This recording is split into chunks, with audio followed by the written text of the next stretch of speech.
আজ আসানসোলে রাঙ্গাপাড়া এলাকায় আদিবাসী সম্প্রদায়ের লোকেরা ঐতিহ্যগতভাবে হোলি উৎসব উদযাপন করেছে। এই লোকেরা কেবল জল দিয়ে হোলি উদযাপন করে এবং কোনো রাসায়নিক রং ব্যবহার করে না। এই বিষয়ে তথ্য দিতে গিয়ে আদিবাসী সমাজে বিশিষ্ট ব্যক্তি মতিলাল সরেন বলেন, দীর্ঘদিন ধরে আদিবাসী সমাজ এইভাবে এই উৎসব পালন করে আসছে। তিনি বলেন, আদিবাসীরা বরাবরই প্রকৃতির কাছাকাছি, আর প্রতিটি উৎসব একইভাবে পালন করুন। তিনি জানান, গতকালও অনেক ধর্মীয় অনুষ্ঠানে আয়োজন করা হয়েছে যাতে উপজাতীয় সমাজের সব মানুষ অংশ নেয়। আজ শুধু জল দিয়ে পালিত হচ্ছে এই উৎসব। মতিলাল সোরেন বলেন, আদিবাসী সমাজে একটা নিয়ম আছে যে যাদের সঙ্গে হাসি খুশি কথাবার্তা আছে তাদের সঙ্গে এই উৎসব পালন করা হয়।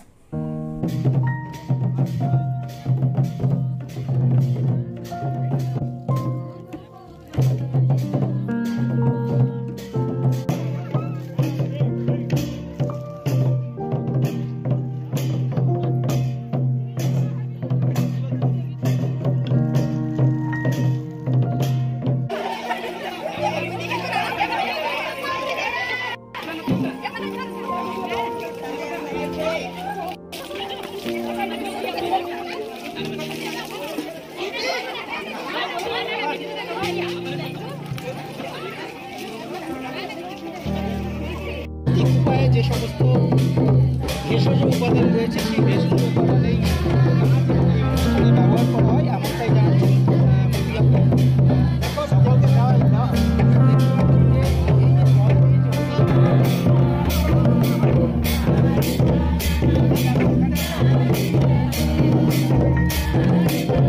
আমরা প্রকৃতি পূজারি, তো আমরা জল দিয়ে আমরা রং দিয়ে খেলি না, আমরা জল দিয়ে। কি করো মানে জল দিয়ে খেলা? কেন জল দিয়ে খেলার কারণটা কি? মানে রঙের মধ্যে অনেক কৃত্রিম তো রঙের মধ্যে অনেক কেমিক্যাল এইসব মেশানো থাকে, তো সেটা দিয়ে আমাদের শরীরের স্কিনের প্রবলেম হতে পারে, তাই আমরা জল দিয়ে খেলি। তোমরা তো প্রকৃতির বিশ্বাসী, সেটার জন্য কি তাই? হ্যাঁ। তোমরা সারাদিনটা কিভাবে করবে?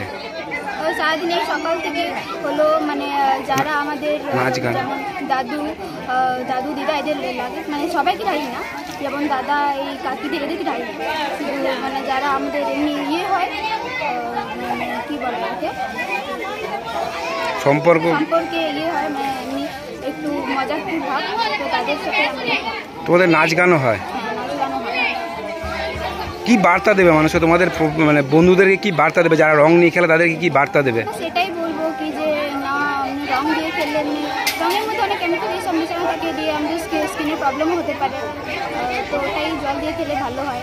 কি নাম তোমার? আমার নাম আরসি পালন করো? আমরা জল দিয়ে পালন করি, কারণ আমরা প্রাকৃতিক পুজো, তার জন্য আমরা গাছপালাকে মানে শাল পাতা পুজো করি, কারণ রঙের মধ্যে অনেক কেমিক্যাল মেশানো থাকে, যার জন্য আমাদের শরীরে অনেক কিছু প্রবলেম হতে পারে, তার জন্য আমরা বেশিরভাগ জল দিয়েই খেলা করি। তোমরা জল দিয়ে হোলিটা মানে সারাদিনটা কিভাবে পালন করো? কালকে আমাদের পুজো হয়েছে, আর আজকে আমাদের মানে বাহাবাসকি বলে, তো আজকেই আমরা জল দিয়ে খেলা করি। নাচ গান?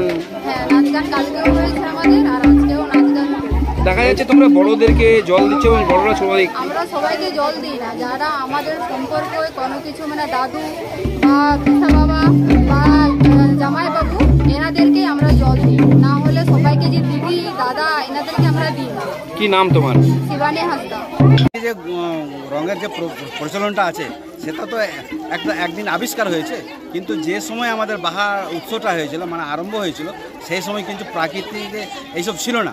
প্রাকৃতির মধ্যে এই ভারতবর্ষের যে আদি মানে বৃক্ষ শাল মহুয়া, সেই শাল মহুয়া গাছের গুঁড়িতে আমরা এটা পুজো করি, মানে গাছে মানে জল দিয়ে পুজো করি।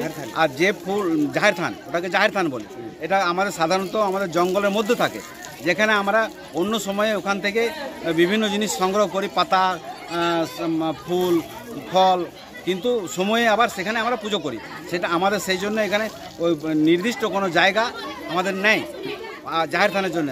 আদিকালের কথা বলছি, এখন বিভিন্ন জায়গায় জাহের থান গ্রামে গ্রামে হয়েছে, সরকার ঘিরেও দিচ্ছে, কিন্তু এবং সেই জন্য আমরা তৎকালীন থেকে যেটা আমাদের ট্রেডিশন চলে আসছে যে আমরা এই বাহাটা জল দিয়ে একে অপরকে যারা সম্পর্ক, যেটা হাস্য সম্পর্ক যার সাথে থাকে, সেই সম্পর্কিত ব্যক্তিকেই আমরা মানে জল দিয়ে খেলা করি। এখানে আমাদের প্রথম হচ্ছে যে শালা ভগ্নিপদ বা শালি, শালা শালি, তারপর জামাইবাবু, পিসে মশাই, একটা পিসে মশাইকে আমাদের হাস্যর মধ্যে ধরা যায়।